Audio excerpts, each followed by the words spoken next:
mention the Who now at the start we walked in. Play some poop. It's gonna be exciting for Joseph. It really is. I mean, this kid has been doing nothing but, nonstop. Everything's on the charity thing. He's on that big bandwagon. He likes that stuff. He's big into that. I don't want to say bandwagon. It's kind of negative in South Florida. We don't throw bandwagon out. But he's on that. We'll call it a giant cruise ship. All right. The giant cruise ship of charity. Absolutely. That's what I meant for sure. Positive side of it. Yeah. Oh, sorry. No, but Joe and Joe's willing to always throw down a painting. He did. I had a golf tournament that I put on last year, and he was more than willing to. His name is Rio. Yeah. Oh. I thought that was her name. On the Rio, right? Isn't that song? Yeah, her name. That's what I was trying to sing a song. Yeah, me too. That was like Duran. But yeah, so Joe's been getting and then hey, how can I forget? He does work with Seattle Sounders and the Seattle Seahawks and stuff. He did a Wilson painting and stuff that went out to Seattle. He started out with stuff going out to Celtic in Scotland. So some of his biggest. I mean, and that one pulled in like I think 1,000 pounds or something like that. Something was bigger. The Rod Stewart. Oh yeah, he was did a bigger. Rod Stewart one. Yeah. Because when Celtic won and they went to him in the skybox, he was crying. And he did that one of him crying. It was that picture that he did. It was peace. So Joe's picked some great muse. Yes, I guess. absolutely. So and he's done real well. So I mean, if you're going out to the Marlins game, definitely check it out for sure. San Antonio's looking good. Yeah. They're on fire. So That stadium looks so nice, man. I mean, so nice. But why not stands behind the goal? Is that weird?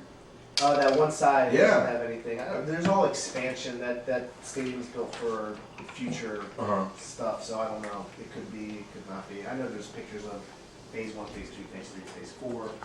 But is that something that happens a lot in football and soccer, that you have nobody behind the stands? I know that's usually the spot where the crazies are. And if you look on like stadium database, there's stadiums on some sides. Horseshoe stuff. Is that what San Antonio is? Horseshoe, or is it neither side? No, the other side has some stuff on the other side. Okay, so there's seats on one side. The other side doesn't, and there's like the ramp that goes up to it and stuff like that. Yeah, but that place is good looking, man. I mean, that is just, I mean, it's beautiful. I would love to have my boys playing something like that, You'd right? love to play on it. Oh yeah, because I'm a footballer. There's no way in hell. I mean, I don't know how they do it in this humidity, right? It's been raining every day. Can I say the Manals joke one more time? I love it before the World Cup ends. It's about outdated. Yeah, I know. But it is. I mean, can you imagine playing out there in that humidity? I mean, there are times when I get out of my truck and I'm like, I mean, it's so overbearing. The humidity probably isn't that. I mean, San Antonio probably is humid and hot, but it's probably not 90% humidity. But I'm talking about playing here. Could you imagine what these guys go through? Yeah. It's brutal. God.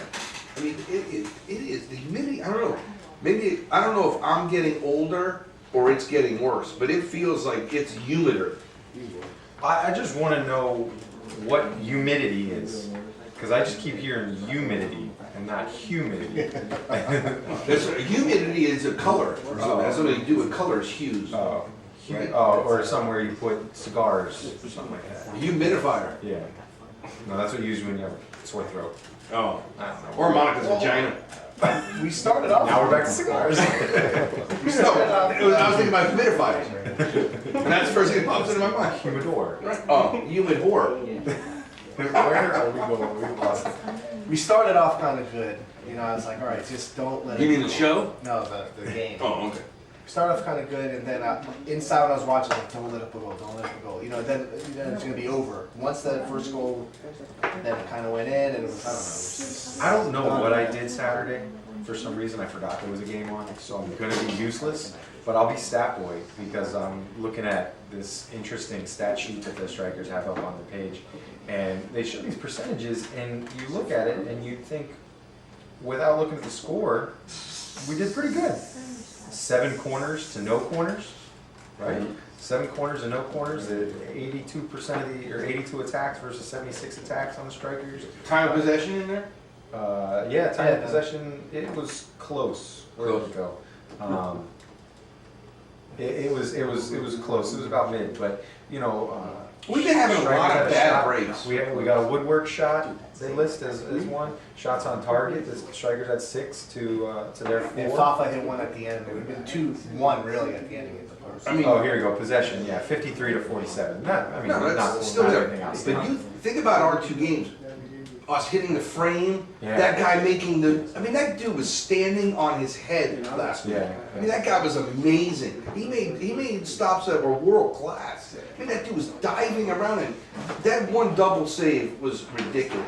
So I mean, the strikers would have, a better bounce here and there, and maybe a little luck in finding the back of the net. We could be okay. Yeah. 6 offsides to 3 offsides, so maybe that's a little, getting caught or getting a little too excited. Or cheating. Cheating. I don't want to say cheating when I'm in like arm's length of. What's Sparky gonna do? Come on. Just a quick jab to the face. Just an elbow. Yeah, you gotta watch. Maybe just jab a little quick. Yeah, you gotta watch. He fights like in pub fighting, so you gotta be careful. Oh, but then here we go. 9 to 7 shots off target. Off target. So who ranks that on if it's off target? Maybe they meant to do Well, I that. know one of the goals, it was like kind of close in the box, and Stefan was guarding guy, and he kind of went the other way, and he scored. I know that was a goal. And then it was 2-0 at that point. It was about done. Yeah, and listen, we've never been a lighting the scoreboard up type of team. First half. Well, okay. Here we go. Most goals in the league on the first half of the season. We were killer. In the spring season. So, So then they say we were playing. go ahead and smack yourself. No, I'm just gonna say it's completely wrong. We're playing. We started off with Indiana. Hold on, I'm gonna make something else up. Go on. No, yeah, we had teams like Ottawa, Indiana. But we'll see. Like I said, New York doesn't let up too much goals. So I think it's only been 3 or 4 the whole year. So Right, yeah. So Minimal. What do they call that? Parking the bus? we should probably do some ritual or something, some burning of something, or Let's kill an animal. sage smoking cleats or something like that. Oh. We should. Oh. We should have had a pair of cleats here and sage smoke Sparky's cleats or something like that. Yeah. I want one of those big sage sticks and they go like that. That's sage smoke Lockhart. Yeah. The whole place. Yeah, we gotta get rid of the curse that's there. Yeah, Let's have like an exorcism or something. Something. Tomorrow night. Yeah. The exorcism. Exorcism tailgate. Yes. During the.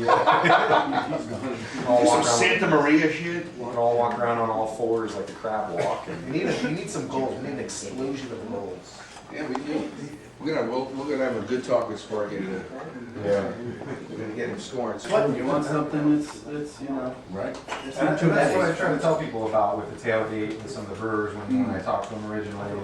Hey, what do you want to see? Something that people will drink at a tailgate and actually enjoy sitting on a tailgate or sitting in a chair under a tree or whatever, and something not too abrasive or hard, or even you don't want like an oatmeal cookie Oreo stout.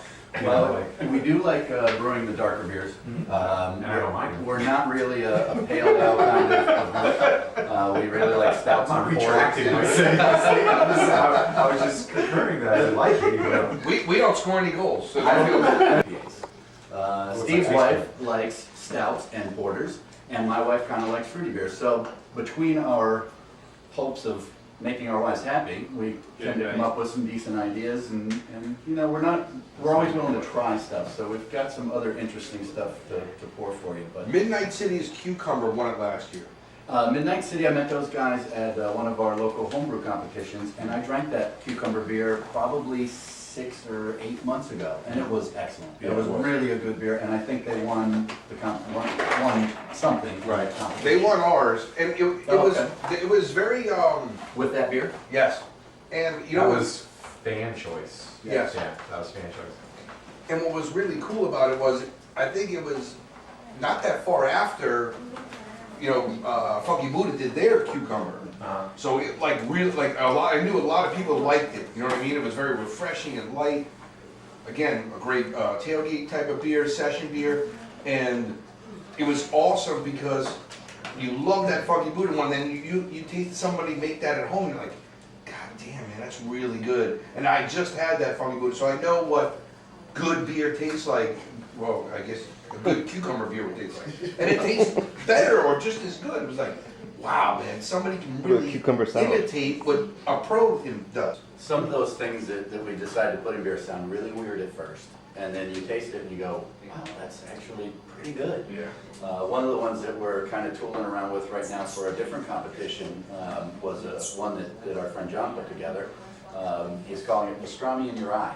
And it's a rye Pilsner, and then he's added coriander and black peppercorns and caraway seeds. So you're getting this like Reuben sandwich kind of beer, which sounds crazy. That's the first But person I've had. when you taste it, you go, that's good. Now, are you going to drink a 12-pack of them? Probably not. But you'd have a couple and go, man, that was a cool beer. Yeah. Mix it into a 6-pack. Yeah. Looks like Like, when I first got that raspberry habanero at Funky Buddha, you hear that combination, you're like, really? Beer at that? It was amazing. I love that so much. I was so happy when I went back that day after their big party. I guess there was probably their anniversary thing or whatever. Right. I was so happy they had it back on tap. You know, because that's the one thing about, you know, my little gripe about Buddha would be, you know, it's, you can't always go back and get what you love, Right, right. you know?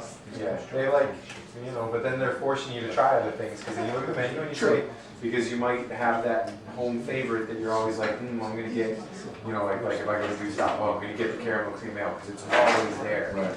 You know, whereas I might not try something else, you know, that I might come to like, and that's what I end up doing at Funky Buddha, is I go, you know, the first time I ever went, I was like doing Red Dawn, and then after that, it was like, oh, it's not here? All right, let me get the hot gun. And now I'm like, whoa, hot gun's awesome, but they always have hot guns. Right, yeah, that's a staple. You know, well, listen, it's a very known fact. I like the girl beers. I do. I like, you know, I don't want to drink it and my face suck it. I'm not into that. I love all that stuff. So that apricot was awesome. I loved it. That cucumber, the habanero. I like flavors. I like that explosion in your mouth, you know, that tastes good. I would say don't be